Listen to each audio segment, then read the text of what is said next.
Hey there, it's Jamie Scrimger here, and you're listening to the Kick-Ass Stepmom podcast. I'm a wife, a mom, a stepmom, a coach, a conversation opener, and a BS caller. 8 years ago, I found myself sitting on the bathroom floor, bawling my eyes out, wondering what the heck I was thinking, marrying a man with 3 kids and an ex-wife. Look, don't get me wrong, I was madly in love, the kids were great, but being a stepmom is, well, it's just complicated. If you know, you know. As a 26-year-old with zero experience in the parenting department, I went to the internet for support. But I was disappointed with what I found. So I decided to create the type of support I was looking for. Raw, real, solution-focused conversations about all things motherhood, stepmotherhood, and living a kick-ass life. Life can be hard, really freaking hard. But it's entirely possible to thrive amongst the tough stuff. Each week, I will bring you tips and strategies and mindset shifts to inspire you to live your own version of a kick-ass life, while bringing you along as I create my own. Let's do this. Hello. Welcome to the Kick-Ass Stepmom podcast. If you've been tuning in for a while, welcome back. And if you are new, welcome. We are pumped to have you here, pumped to have you join us. And hey, so every once in a while, I feel called to explain the name of my podcast, the Kick-Ass Stepmom podcast. I know I just said that, but today is one of those days. So the name, the Kick-Ass Stepmom podcast, it does not come from this belief that I am some kick-ass stepmom who knows everything about being a stepmom, not even close. When I first started this platform, I was trying to figure out a name for my first coaching program and then for my podcast. And while I was doing that, I thought a lot about what I wanted for my life and for my community and for the women that I work with. And the first thing that came to my mind is kick-ass life. I want to live a kick-ass life, and I want that for you too. And that is where the name Kick-Ass Stepmom came from. I am really just here to share tips and strategies that have worked for me and to provide you with tools to live a kick-ass life amongst all the extra stress and, well, BS that can come with being a stepmom. Stepmom life is complicated. Like, there are days when it's really easy and it's lovely, and then there are days when it's hard as hell. And I want you to know that you're not alone. I'm a big believer that with the right mindset and work ethic and strategies, you can overcome and thrive amongst any of the tough stuff that comes your way. So yeah, that's the lowdown, especially if you're new. That's what we're all about here. Now, today's episode is a little different. This interview is not really like my typical interviews. I interviewed Cat and Nat. They are the creators of Mom Truths, which is a viral YouTube series. They are best-selling authors, content creators, entrepreneurs, podcast hosts, BFFs, and moms of 7. So if you are a mom and a stepmom and have been on Facebook in the last few years, chances are you have seen at least one of their viral Mom Truth videos. And if for some reason you have been living underneath a rock and haven't, be sure to head on over and check them out. In this episode, we really just shot the shit and chatted about life and parenting, recovering from COVID, our parenting goals. We talked about the importance of asking for help, asking for what you need from your partner and your community, even if it causes you guilt, the things that moms feel guilty for but shouldn't. We talk about our goal of raising kids who want to come back and see you once they're grown up, and how to connect with your teenagers and dealing with judgment. And we also dive into how this new generation is breaking all the rules that have held us back. We talk about their daughters and the inspiration behind their clothing line, Tay Livy, which is a clothing brand basically based on the premise that sizes are bullshit when it comes to our kids, and how the sizes according to age, like when you're 12, you're typically supposed to be in a size 12, or when you're 8, you're supposed to be in a size 8. It's actually just bullshit. And it starts this negative self-talk for young girls at a really young age. This episode was basically just 3 moms trying to fit in an interview between dog barks and kids and pickup and trying to figure out what's for dinner. I hope you find some value in it, and if nothing else, it serves as a reminder that we're all just trying to keep all the balls in the air, doing the best that we can, and that you're a good mom, and that we're good moms, and that we're all good moms. Now, before we dive in, if this episode resonates with you, do me a solid, share it out on your Instagram and tag at Cat and Nat and at Jamie Scrimger. And if you haven't already, I would be forever grateful if you could leave a review on iTunes. These reviews are freaking gold for us in the podcast world and help us spread the word, keep growing, and get more kick-ass guests to interview. All right, let's dive in.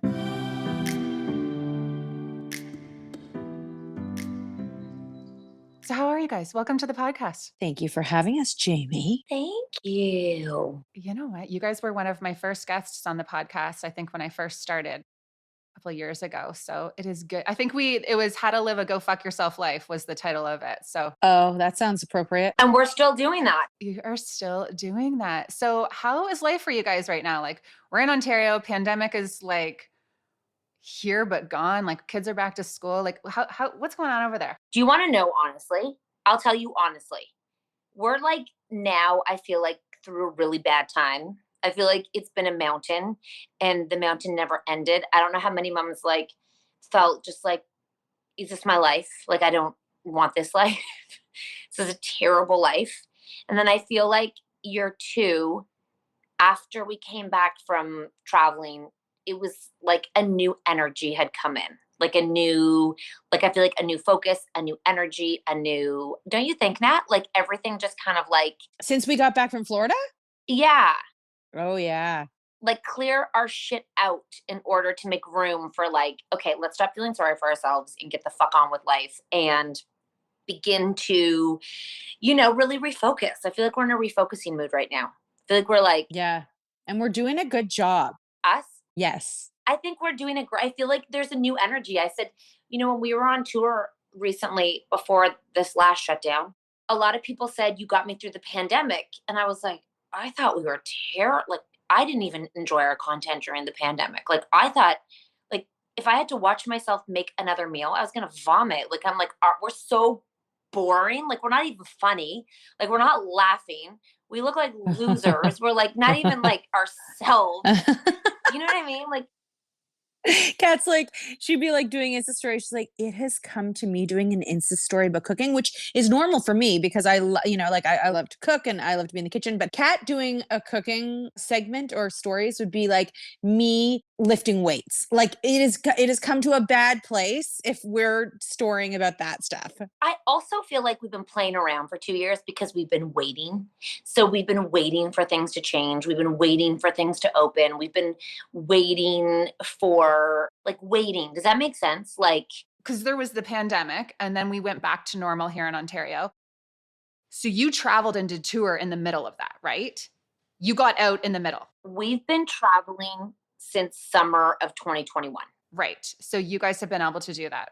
Yeah, we were able to it was just like perfect timing, when we got back from our last tour, which was actually we did a show in California a month ago, but when we did our last tour, it was in Canada, and it was literally like the next day, the theaters weren't going to be open anymore. So we got to pack in a lot of good time out there. And like you said, we like meeting strangers. We like meeting new people. They recharge our battery just from whether it's a server at a restaurant or someone that we're meeting backstage or a mom at a show. It's what fuels us. And when we were waiting, that also sort of put a little bit of like 2 years. It was almost like it was on hold for all these opportunities that we were excited about. And now it's like it's all coming back and it's all opening up for us again. And but we, like Kat said, since we've been home from Florida, which was now it's been like a week and a half, we really were like, we need to clean up our act, clear out our heads, and be prepared. We need to be physically and mentally prepared for what's to come. We're launching a bunch of things, and we're going to be doing a lot of TV and a lot of tours, and we need to feel good. So the day that we got back from Florida, we were like, okay, that's it. We are back on WW. We are tracking everything. We are drinking water. We're getting good sleep. I've been getting such good sleep since we got home because it's a priority. I said to my husband, I said, we're going to clean it up. And he said, how can I help? I said, let me go to bed early so I can track my sleep and have good sleeps. Yeah. You know what? I really like that you just said that because I am having a conversation with a lot of the stepmoms in my community, and they're like, how do you not feel bad for asking to go to bed early or to She does.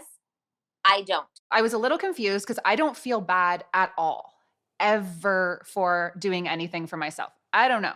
All I know is when I'm okay, everyone else is okay. And when I'm feeling shitty and tired and not taking care of myself, I am not a very good mom or stepmom, wife, or person, just in general. I am not good. Can we also just talk about why is it not acceptable to be tired at 10 p.m. at night? Like, isn't that the whole point, is to be tired at the end of the day? You're staying up till 10? Like, if you're not tired at the end of the day, what are you doing that you should be tired? You know what? You're not doing enough if you're not tired at 10 p.m. Like, Yeah, so she doesn't feel the guilt like you. She'll hop in her bed at 7:30.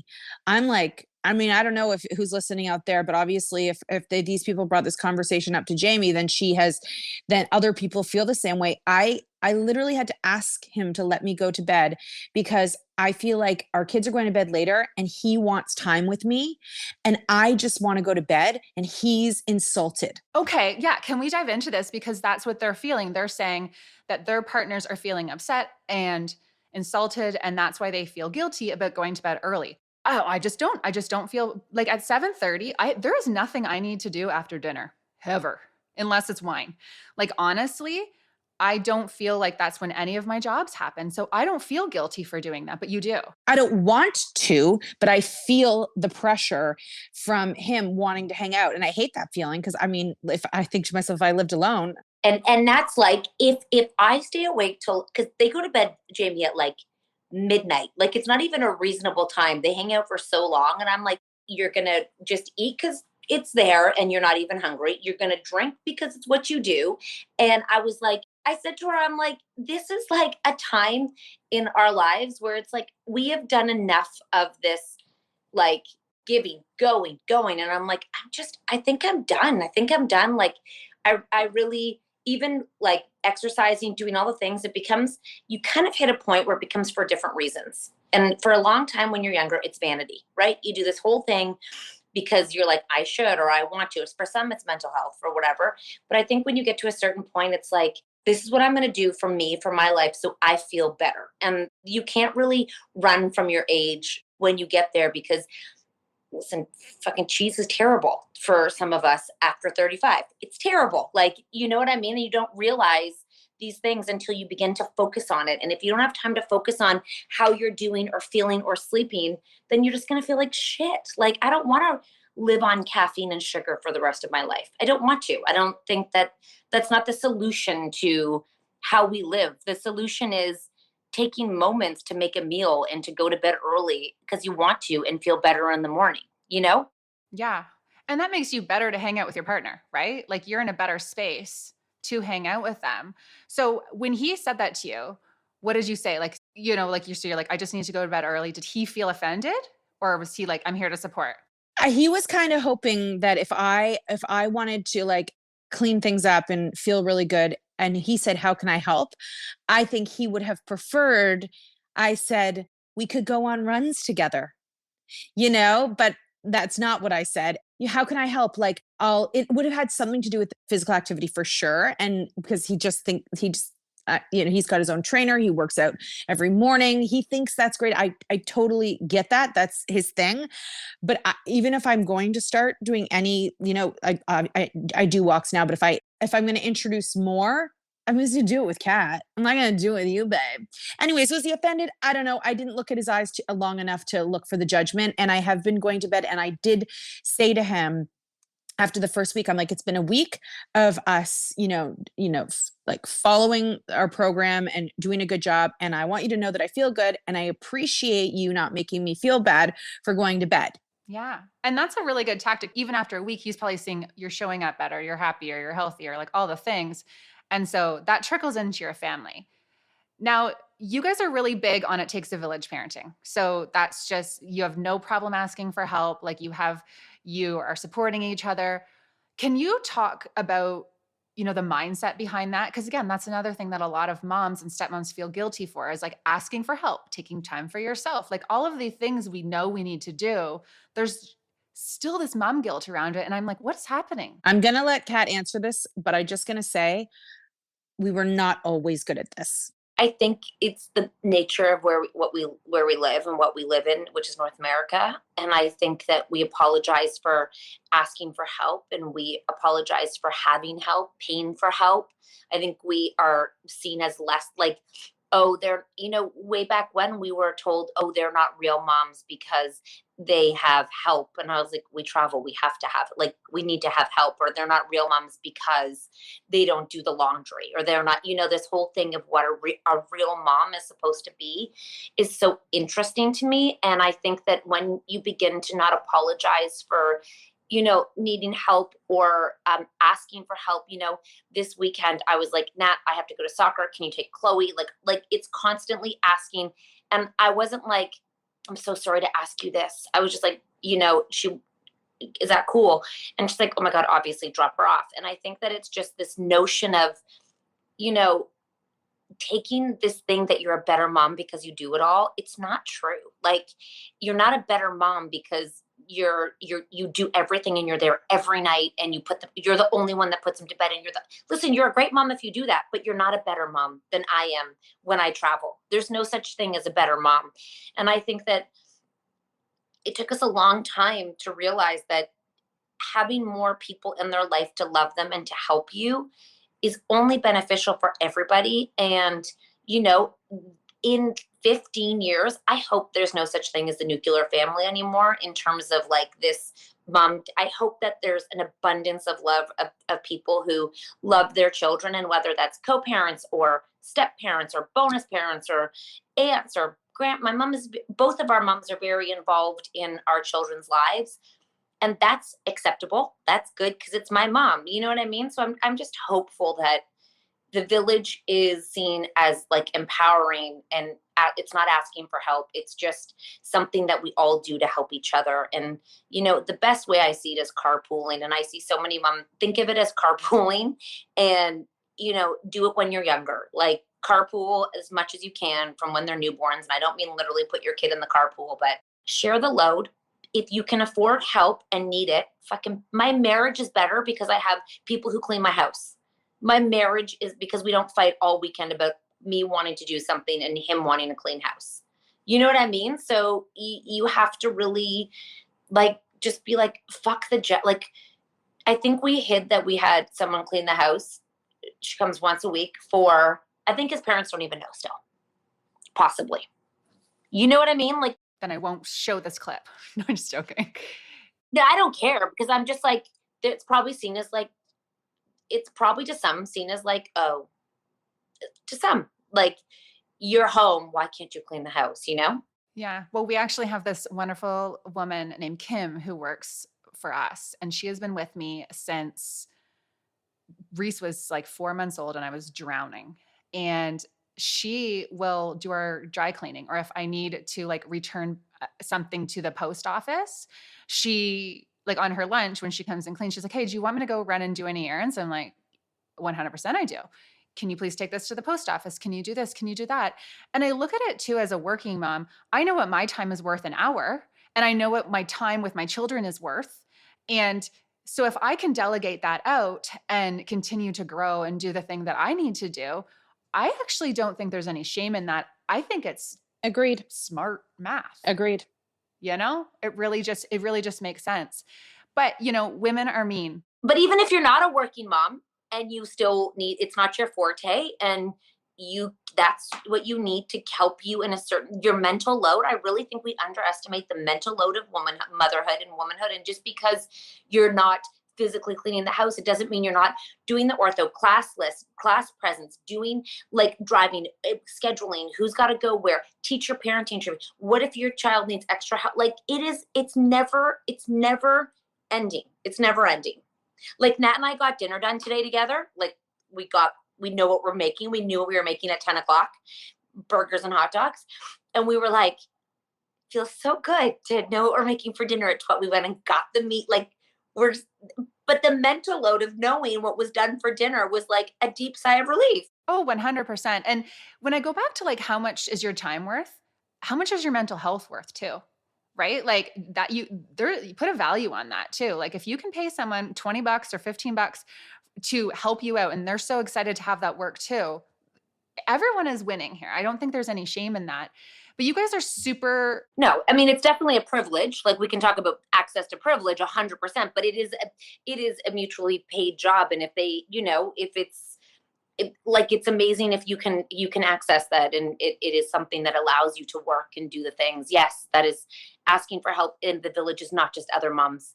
I think it's really important to know that a lot of moms have extra help behind the scenes that isn't just neighbors coming over, because we also know a lot of people don't have that. Mother-in-laws, mothers, they're single moms, their partners are deployed and they're solo on the middle of nowhere. They don't have anyone. Yeah. But anyone would help you if you can, right? If you can ask them. So don't be afraid to ask. Everyone's excited to help other people. It's human nature. If you have been to my website in the last couple of months, you will have noticed that it is totally revamped in the best possible way. I have been asked so many times who I hired to do my website, and the answer is me. I used one of Tonic Site Shop's templates, and guys, every time I go to my website, I am in awe that I did it on my own. Tonic's Show It templates are fully customizable, gorgeous on any device, with a seamless WordPress blog to match and SEO power that will blow your mind. There's no code, no tiers, no limits. I know people who have spent thousands of dollars on customized websites and ended up feeling disappointed. But with Tonic, you do not have to search high and low for the right designer or spend endless hours, money, and bottles of wine trying to nail down your online presence. You just download your template, upload it to Show It, customize it to fit your online brand, and bam, you've got a gorgeous, user-friendly website. Now, I have been blogging and podcasting for several years now, and I had a lot of content that I needed to switch over to WordPress from my previous provider, so I was a little reluctant to make the switch. I didn't want to mess any of the links up or the content that I've shared over the years, but it was so simple. Show It took care of the switch, and all my content was moved over to WordPress. No big deal. On my old provider, I felt stuck with the template. I wanted to move things around and change fonts, but I couldn't. It was so complicated. But Tonic Site Shop's templates are incredibly user-friendly with just drag and drop design. And you can customize anything: fonts, colors, layouts, like endless options. And it looks good on every device. No more saying, really, it looks way better on the computer. It looks great on mobile too. So when I decided to redesign my website, I wanted to create a user-friendly experience for you guys. I wanted you to be able to navigate the website seamlessly, get all the information that you needed, and feel like you were personally connecting with me as you scroll through the page. I feel like I've done that and more. My only regret is that I didn't do this sooner. So if you are ready for a website that feels like it was made for you, because it kind of was, I have a code for you. So you can use the code KICKASSSTEPMOM for 20% off your template. Head to www.tonicsiteshop.com and use the code KICKASSSTEPMOM, all caps, for 20% off your template. The hardest part will be choosing what template you want, because they are all freaking gorgeous. Kick-Ass Stepmom for 20% off any website template. You're welcome. I want to tell you about Stepmom Magazine. When I first became a stepmom, I always struggled to resonate with the support out there. There was just this huge double standard. Moms were encouraged to keep it real, and stepmoms were judged for doing the same. And amongst the overwhelming amount of resources for moms, there really wasn't much for stepmoms. That resonated with me, at least. Except for Stepmom Magazine, that is. In fact, almost 10 years in, Stepmom Magazine is the only resource that I revisit time and time again. So Stepmom Magazine is a monthly online publication for any woman who's dating, living with, or married to someone with kids. The articles are written by all the leading step-family therapists and coaches, and the support is second to none. Stepmom Magazine has tons of information on topics like co-parenting and dealing with stepkids and dealing with the ex and disengaging and raising teenagers and being a full-time stepmom and having an ours baby. They cover it all. If you're a stepmom listening to this podcast, you need to check them out. And you can use the code JAMIE20 and you'll save 20% off anything and everything in their online store. So that's all subscriptions, back issues, and stepmom ebooks. This magazine is the longest standing, highly regarded stepmom resource for a reason. Go to stepmommagazine.com and use the code JAMIE20 and save 20%. So I have a question for you guys about just like being authentic and dealing with judgment and stuff online, because I know you guys were authentic before authentic was cool. You know what I mean? Like before it was like the buzzword, you guys were always just like who you were and you don't care, right? Or maybe you do care, but you continue to do what you're doing. Getting scary, Jamie. We're caring less and less than we even less before. Well, yeah. Well, I remember when we first met, I knew you guys didn't care then, and I know you don't care way more now. So it's like, it's definitely this process, right? Mm-hmm. And I know for me, I used to think I didn't care what people thought. And now it's like, just, it keeps evolving and you keep growing. But what's your thoughts on that when you're talking to women who are so scared of showing up as themselves, being themselves, like we're talking about, asking for help because of the judgment from other people? How do you guys handle that? Oh my gosh, it's really hard to give someone else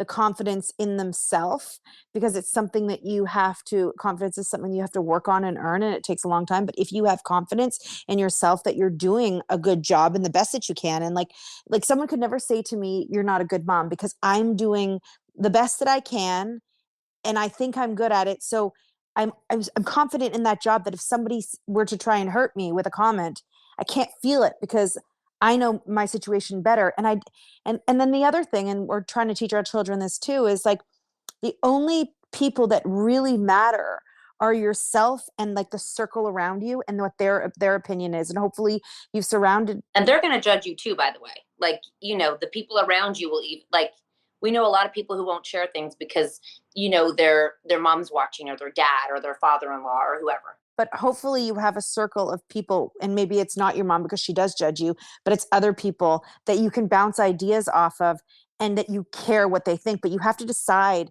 who those people are that you really care about their opinions. And they're the only ones who can really get to you or tell you the truth or be honest with you, because someone online that you've never met who has an opinion of you, why does it really matter to you? And I know how hurtful comments and other people that you don't know can be to you, but I just wish that everyone could sort of have that coat of armor to say, I'm good with you need to decide, am I okay with who I am? Am I doing the best at my job that I can do? Which, don't compare yourself to anybody else. You're doing the best you can do with your capacity, with your situation. And then just be okay with it. I think that we have overcomplicated confidence. And I think we've overcomplicated as a society. We're hyper focused on it. And I think that it's almost a detriment now, the amount that we focus on it becoming a thing, because it's not really something you can just read and get. It's like we have to stop trying to achieve it and kind of start living it and understanding that, like, it's not just going to appear one day. You're not going to like get something or lose something or get, like, there's nothing you can really do other than believe it in yourself. Like, it's sort of like, it's like we're going backwards in the conversation, because we often say our moms were single moms. And when we stopped and asked, like, we asked them recently on a podcast, did you feel guilty as a mom? They're like, fucking, I didn't have time. Like, no, like, it's almost like this conversation of confidence and being it is so privileged because we have time to even stop and think about it, which is great. It is an important conversation, but I think there's nothing wrong with some days being like, well, today's not the greatest day and I don't feel my best, and that's okay. And then tomorrow it's like, I think it's celebrating the emotions of life and not just being something. And, someone could, we were saying to someone yesterday, someone's podcast, that people have pointed things out to us that we would never have noticed about ourselves. Like what? Like, someone was like, the way you smack your apple. I'm like, oh my God, you smack when you, like, things that we never really would have thought about. And I'm just kind of like. And physical things too, that I'd never, like, there are things that on myself that I don't love the most, but I didn't realize there was more than what I saw after knowing myself all these years. Oh, okay. All right. And if you realize that everybody is so self-consumed, no one's looking at you. Nobody. Do you think that's true, though? I'm going to challenge that. Do you think that's true? Because they are like, the people who are criticizing people are looking and are judging. Yeah, they're thinking 10 times more about themselves than they're thinking about you. Yeah, true. But they're thinking about you enough to put you down or to judge you or to have those side conversations. And they're only doing that for their very own selves. They don't care. They don't care so much that how you're going to take it, is that they feel good sending it out there because it makes them feel better because something inside them isn't feeling great, Nat and I once said, like, on our podcast, I was like, we can't, we've never said to each other, I hate that person. Like we've never talked about people we hate or like things we like. It's not even in our day to talk about other people.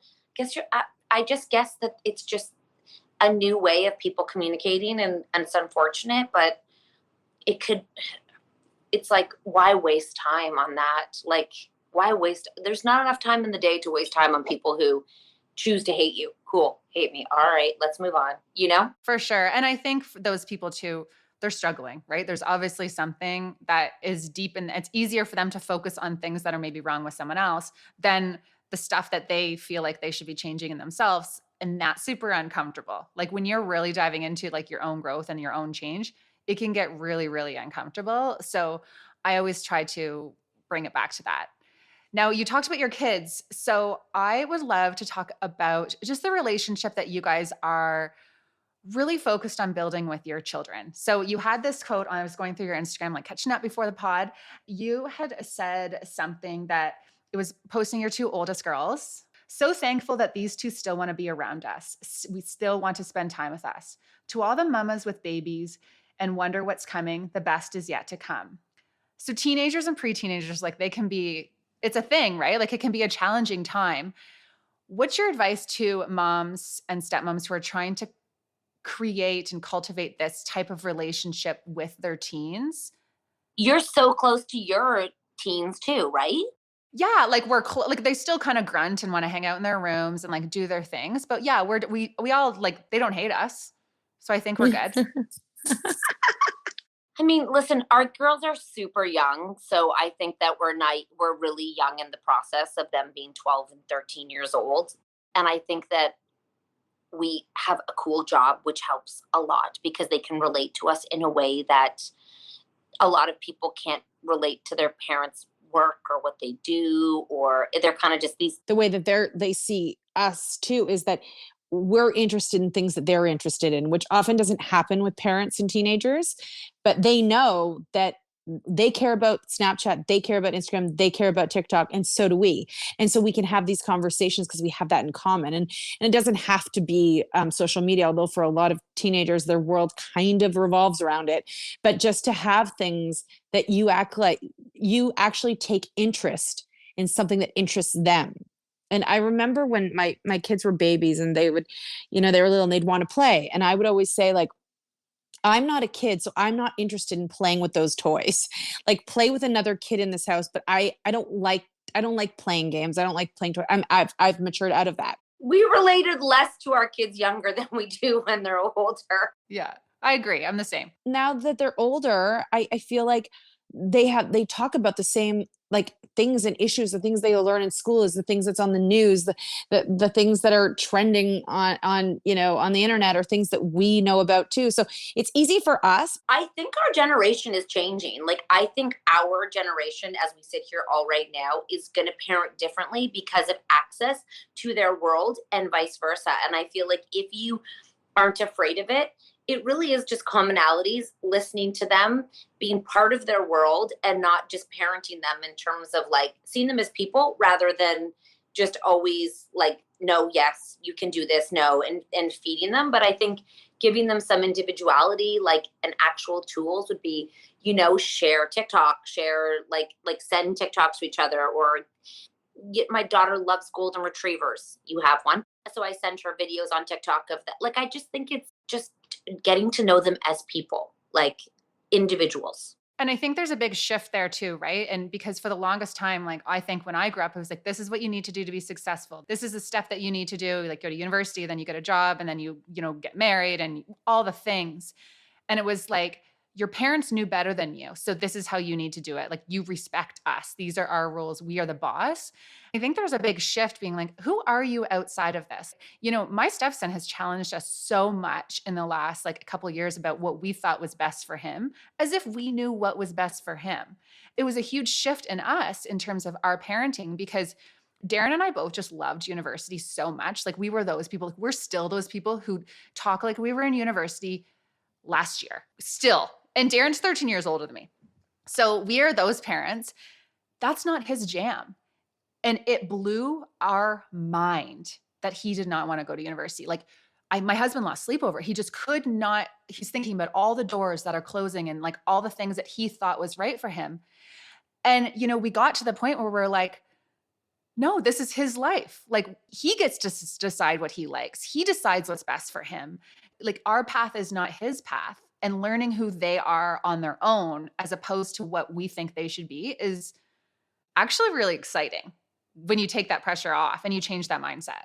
Yeah. And then the respect that he has for you guys for letting him make his own decisions makes the relationship better there too. You could have lost a son about it. You know what I mean? Because I always say to my husband, I'm like, they have a choice whether they come home very soon.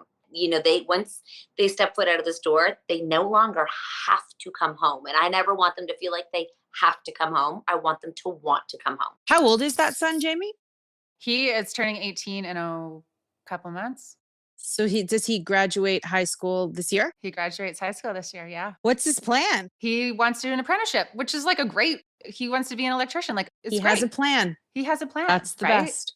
He'll make a lot of money, let me tell you, because there's not a ton of them anymore. No. And it's a great plan, but it was just not the plan that we thought, right? It's just really interesting. So can you tell me a little bit about the Tay Live brand? Because when you guys launched that and just like your conversation about sizing and kids, it was just a breath of fresh air for me, because my daughter Reese it's so weird. Like she's the ages and the sizes, how you're supposed to be the size that your age is with the kids stuff. That is not her size. And then when you guys decided to like change that conversation, I was like, okay, this is the new thing.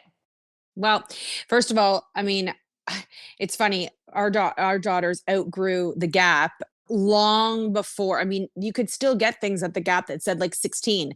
None of that fit them before they had even left like junior school, you know, like far before and so then we were like, what world do we enter now to find them clothes? And there was a very limited stores for tween girls, and we bought their size, or what we thought was their size. And I mean, Kat had this one post, but it was just a reality. She had ordered jean shorts from like 4 different companies, all the same size, and how they varied in the size, and the fact that these are all her size. So as the daughter, she sees, this is my age, this is what I am supposed to fit in, and I can't even fit in the biggest one. Who is this made for? When we know our daughters in reality, although they were always really tall and bigger than a lot of their peers, in general, they were like an average size person. There's no reason that none of that should have fit them. And that can be really confusing and a mind fuck for teenage girls. And we know, and I'm sure boys too. And we always are going to be, worried about the pressures of, them feeling the pressure to be like models and be skinny and all the eating disorders and everything that comes along with it, which is just, it's a huge fear. Everyone should at least be aware that it could happen to their child too. And we were like so frustrated when we went to go buy them clothes. So when we wanted to start the Tay Live brand, it was inspired by our daughters, and we wanted to change the number on it and do just a letter instead, which means it doesn't matter if you're 13 years old, you could wear an A or you could wear an F. To them, it's just, it's a larger size, but it's not associated with their age and where they're supposed to be from like the general masses that manufacture these clothes for that age child. We thought that would be easier. I think also it's the conversation we want to have and start and empower them in it, rather than let's have them lead it. We can talk about it with them rather than us tell them that sizing is just wrong. There's so much more aware now of sizing. And I think that any parent listening should really order 3 pairs if you can afford it, 3 pairs of jeans from 3 different brands. Return them if you have to and show them this is what your size is. One of the brands that would be the most popular for tweens is Brandy Melville. And that is a one size fits all. And there's pants at that store. How could there be one size fits all? So how does everybody feel who picks up that one size fits all pair of pants and they don't fit? So true. So the Tay Live brand is a clothing line for kids. So you have sweaters and like that kind of stuff, right? So they've grown up. We really didn't want to put them on social as them until they were ready. And we didn't feel, and like that time, like it was, I don't even know what year we started it, but I think since they're like, when are we dropping more merch? When are we doing? Because now they have their own TikTok, their own friendship, their own ideologies, and they're a lot more active in the role. So you'll see it's Taylor brand on TikTok and on Instagram, but they're like, we want to do more, because I think that, and their friends were buying it and supporting it. And it was just kind of like, be yourself, have fun. Like, let's do this. And like, let's stop talking and thinking about what we should be, and let's just start being what we are, because who you are in grade 7 is not who you will be when you're 22, like this is not who you are. This is just a stop along the way. But I think that Tay Libby is an ever changing brand dictated by a teen tween mind that is so refreshing to see, because they're so like passionate, eager, excited. Like, it's really great to see them come into their confidence, being not the smallest girls in the world, challenging and questioning the whole world of what one should be. You know what I mean? So I really do think I have so much hope for the younger generation of just being unabashedly themselves without these constructs. And they're all about they're just so open-minded. They are. Yeah, it's like a whole generation who's just calling like bullshit on all the things that have been holding us all back. It's really neat. Social constructs can fuck it, is what they're basically saying. Yeah, it's so good. Well, thank you so much, ladies. What do you guys have going on? You said you have lots of stuff in the pipeline. So what can people be excited about from you guys? We have a book launching on 2022 March. We have a new book called Mom Secrets coming out. It's out for pre-order now. Tour. What else do we have, Nat? We're releasing a whole bunch of new tour dates. Amazing. Okay, we will chat soon, ladies. Okay, bye. That's it for this one. Thank you so much for tuning in. If you haven't already, and if the podcast has been resonating with you, I would be forever grateful if you would head on over to iTunes and give the show a rating and a review. And if you know someone who would benefit from listening to this episode, be sure to send it their way. Now, if you are craving more, head to my website, jamiescrimger.com. There are lots of blog posts and podcast episodes and resources available for you over there. And if you really want to dive in, I do take on a limited number of coaching clients every month, so you can book one call or work with me for 3 months. Either way, we will create an individualized plan for your unique stepfamily situation. Remember, sitting around biatching about how hard being a stepmom is won't make being a stepmom any easier. If you want change in your life, it has to start with you. Chat with you next week.